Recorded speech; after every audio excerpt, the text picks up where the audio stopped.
एक 550 पेज का supreme court का ऑर्डर।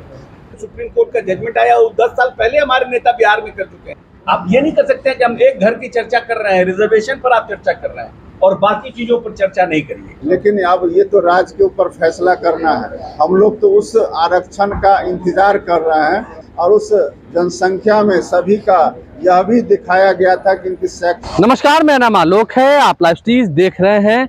देखिए, सुप्रीम कोर्ट ने जो फैसला दिया है, आरक्षण में कोटे को मंजूरी दे दी गई है। यानी कि अब जो जातियों में भी उपजातियां होती हैं उन्हें भी क्रीमी लेयर और नॉन क्रीमी लेयर में डिवाइड किया जाएगा। यानी कि आरक्षण में भी कोटा होगा, आरक्षण के कोटे में भी कोटा। ये सुप्रीम कोर्ट ने जो फैसला दिया है, आप समझ सकते हैं। इस फैसले के बाद एक तरफ जहां पब्लिक का मूड ये है कि जो आरक्षण का हक रखते हैं, जिन्हें आरक्षण मिलना चाहिए उन्हें देना चाहिए, जो क्रीमी लेयर वाले हैं उन्हें आरक्षण का लाभ नहीं मिलना चाहिए। पब्लिक का मूड तो यह है। लेकिन सुप्रीम कोर्ट का ये बड़ा फैसला आया है।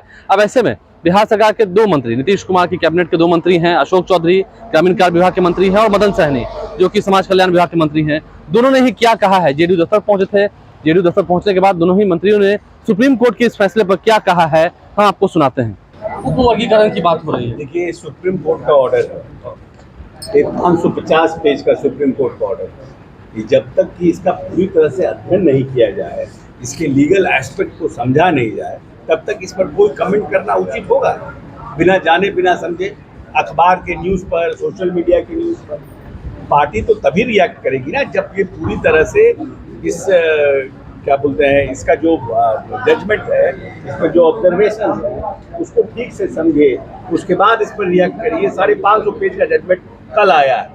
550 पेज का जजमेंट को सिस्टम को समझने के लिए तो कम से कम इसके लिए जो लीगल एस्पेक्ट्स हैं, जो हमारे पार्टी में सोशल जस्टिस का काम देखते हैं, जो बड़े बड़े जो लोग हैं देश में, उनके राय जानने के बाद ही ना हम लोग इस पर पढ़ने के बाद ही ना कुछ कमेंट कर सकते हैं। लेकिन एक बात जो सुप्रीम कोर्ट ने कहा है कि रिजर्वेशन विद इन जो अपलिफ्ट कास्ट है, शेड्यूल कास्ट के, उनके लिए काम करना चाहिए और उनके लिए सरकार जो है रैशनल होकर के, साइंटिफिक होकर, डेटा बेस्ड सब कास्ट बना सकती है। तो ये काम तो हमारे नेता नीतीश कुमार 10 बरस पूर्व कर चुके हैं। यहाँ पर महादलित बना करके जो लोग शेड्यूल कास्ट में भी जो पीछे छूटे हुए थे उनको अपलिफ्ट करने के लिए, उनके लिए विशेष योजना का निर्माण करना, उनके लिए अपलिफ्ट करने के लिए महादलित आयोग का निर्माण करना, ये सब काम तो माननीय नेता 10 साल पहले कर चुके थे। आज जो ऑब्जर्वेशन सुप्रीम कोर्ट का जजमेंट आया वो 10 साल पहले हमारे नेता बिहार में कर चुके हैं। इसीलिए उस पर तो हम लोगों को कोई टीका टिप्पणी करना नहीं है। उस जजमेंट के हम लोग पक्षधर हैं और उस जजमेंट का हम स्वागत करते हैं।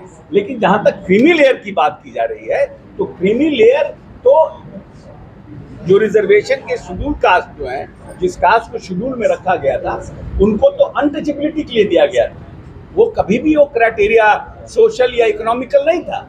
जो कास्ट अनटचेबल थे उनको दिया गया था और उस समय 10 साल का रिजर्वेशन दिया गया था। ये 10 साल के लिए प्रोविजन रहेगा, वो बढ़ता गया 10 साल, 10 साल, 10 साल।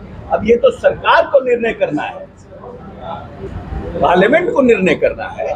लेकिन इस पर फाइनल वर्डिक्ट हम सब लोगों का तभी आएगा जब पूरी तरह से हम लोग इन चीज़ों को देखेंगे। और आप जब किसी घर की चर्चा करते हैं तो you can not talk about one room, you have to talk about the whole holistic house. आप ये नहीं कर सकते हैं कि हम एक घर की चर्चा कर रहे हैं, रिजर्वेशन पर आप चर्चा कर रहे हैं और बाकी चीज़ों पर चर्चा नहीं करिए। तो बाकी जगहों पर जो हो रहा है उन पर भी चर्चा होनी चाहिए। वाई सुप्रीम कोर्ट में अभी तक 75 साल की आज़ादी, 77 साल की आज़ादी के बाद सिर्फ 7 ही सुप्रीम कोर्ट में शेड्यूल कास्ट के जज क्यों बनाए गए और एक ही शेड्यूल ट्राइब बना? इस पर भी बहस होनी चाहिए।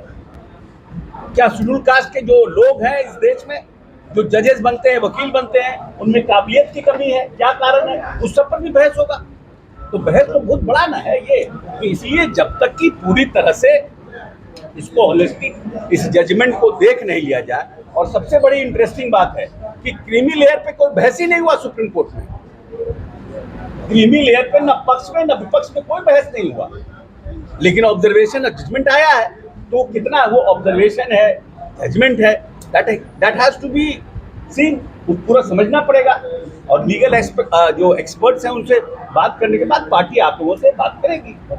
सर, नीट एग्जाम को लेकर सुप्रीम कोर्ट ने अपना फैसला दिया है कि हम दोबारा एग्जाम की इजाजत नहीं दे सकते। जी नीट की मंजूरी नहीं दी, जी नीट फिर से नहीं होगा। हाँ, तो हम लोग तो उसको जो नीट में जो फर्जीवाड़ा हुआ था वो तो हुआ था, उस पर सरकार ने, हमारे यहाँ बिहार ने कानून भी बनाया कि उस कानून के तहत हम कैसे, जो परीक्षा में जो बहुत से बच्चों हैं, जो जेन्युइन बच्चा है, उनका साल बर्बाद हो जाता है।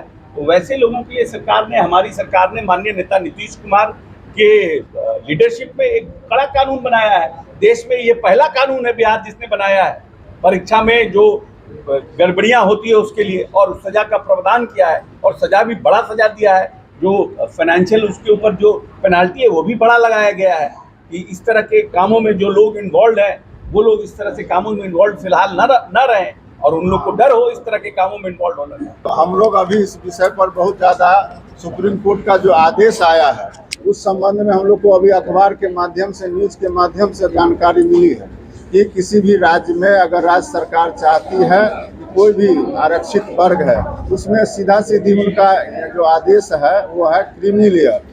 लेकिन अब ये तो राज्य के ऊपर फैसला करना है। हम लोग तो उस आरक्षण का इंतजार कर रहे हैं जो माननीय मुख्यमंत्री श्री नीतीश कुमार जी ने बिहार में जातीय गणना कराने के उपरांत जो हमारा जनसंख्या के आधार पर आरक्षण का सीमा बढ़ाया गया, जिसको पटना उच्च न्यायालय ने रद्द कर दिया है, जिसके खिलाफ हमारे माननीय मुख्यमंत्री जी सुप्रीम कोर्ट में गए हैं। इस आदेश के बाद हम लोग को बिहार के तमाम जो बढ़े हुए आरक्षण के दायरे में आने वाले वर्ग हैं उनको इस बात का इंतज़ार है कि आने वाला समय में सुप्रीम कोर्ट हमारे जो बढ़े हुए आरक्षण है उस पर सहानुभूति पूर्वक विचार करेगी। और चूंकि राज्य सरकार बढ़े हुए जनसंख्या के आधार पर इन वर्गों को, अनुसूचित जाति, जनजाति, अति पिछड़ा और पिछड़ा वर्ग के लोगों को आरक्षण का दायरा बढ़ाया गया था, और उस जनसंख्या में सभी का यह भी दिखाया गया था कि इनकी शैक्षणिक स्थिति क्या है, सरकारी नौकरी में इनके कितने हिस्सेदारी है, आर्थिक रूप से ये कितने कमज़ोर हैं, उस आधार पर भी आरक्षण का दायरा बढ़ाया गया था। तो हम लोग को पूरा भरोसा है और विश्वास है कि सुप्रीम कोर्ट हम लोग के साथ जरूर न्याय करेगी, और हम लोग का आरक्षण का जो बढ़ा हुआ था जिसको हाई कोर्ट ने रद्द किया है उसको फिर से बहाल करने का काम करेंगे। आरक्षण में कोटे की बात हो रही है। के कार्यों को सुप्रीम कोर्ट ने माना कि आरक्षण का दायरा बढ़ाने की जरूरत है, उन्होंने भी इस आरक्षण के दायरे में उस पर विस्तार से उनका फैसला और उस पर चर्चा सितंबर माह में रखा गया है, और सितंबर में हम लोग इंतजार कर रहे हैं। हम लोग को पूरा भरोसा है सुप्रीम कोर्ट पर, सर्वोच्च न्यायालय पर कि हम लोग के साथ न्याय होगा। आरक्षण की कोटे की बात चल रही है। ये जो है कोटा के बात हमने अभी बताया, ये राज्य सरकार के ऊपर छोड़ा गया है। इसमें अगर वो चाहे तो आप जो भी आरक्षित वर्ग है उसमें आप जो जाति के लोग उसमें छूट गए हैं या पीछे रह गए हैं उनको भी इसमें आप जोड़ सकते हैं और इनको इसका लाभ दे सकते हैं, जैसे जिसको आप क्रीमी लेयर कहते हैं, उसी का इसमें व्यवस्था किया गया है। तो आरक्षण के मुद्दे पर जो सुप्रीम कोर्ट ने डिसीजन लिया है, सुप्रीम कोर्ट ने जो फैसला दिया है सब कैटेगरी में बांटने का, उसे लेकर अब बवाल मचा हुआ है। देखिए सड़कों पर भी हंगामा होगा, लेकिन अभी से जो आम लोग हैं वो ये कह रहे हैं कि जो हमारे समाज के लोग हैं, जो बहुजन समाज के लोग हैं, उनमें से कुछ ऐसे लोग हैं जो नेता हैं, बड़े बड़े अधिकारी हैं, उन्हें आरक्षण का लाभ मिला है। अब उन्हें आरक्षण के लाभ की कोई जरूरत नहीं है। आरक्षण का लाभ वैसे लोगों को मिलना चाहिए जो आर्थिक रूप से कमजोर हैं। ये तमाम बातें हुई। देखिए आरजेडी ने भी इस फैसले पर सहमति अपनी नहीं जताई है, लेकिन बिहार सरकार के दो मंत्रियों ने क्या कहा है, नीतीश कुमार के कैबिनेट के दो मंत्री अशोक चौधरी और मदन सहनी, दोनों ने क्या कहा है आपने सुना है। हालांकि बिहार सरकार भी सुप्रीम कोर्ट पहुंची आरक्षण के मुद्दे को लेकर। जाति आधारित गणना बिहार में कराई गई थी, जिसके बाद आरक्षण का दायरा 65% तक बढ़ाया गया था, 65% कर दिया गया था। ईडब्ल्यूएस को भी 10% का आरक्षण है। तो ऐसे में पटना हाईकोर्ट ने जब उस आरक्षण के दायरे बढ़ाने वाले फैसले को रद्द कर दिया तो सरकार सुप्रीम कोर्ट गई। सुप्रीम कोर्ट में उन्होंने हाईकोर्ट के फैसले को चैलेंज किया। फिलहाल सुप्रीम कोर्ट ने हाईकोर्ट के फैसले पर स्टे लगाने से मना कर दिया। अब अगली सुनवाई सितंबर महीने में होगी। देखना यह है सुप्रीम कोर्ट क्या फैसला करती है, क्या बिहार में आरक्षण का दायरा बढ़ेगा। लेकिन अब जब सब कैटेगरी में बांटने की बात हो रही है, सुप्रीम कोर्ट ये बात कह रही है जितनी SC/ST जातियां हैं, अब ऐसे में नेताओं का क्या रुख है, खास करके वो नेता जो बहुजन समाज से आते हैं, जो दलित समाज से आते हैं, उनकी बातें हमने आपको सुनवाई है। हमारे चैनल को सब्सक्राइब कर लें, साथ साथ फेसबुक पेज लाइक करें। धन्यवाद।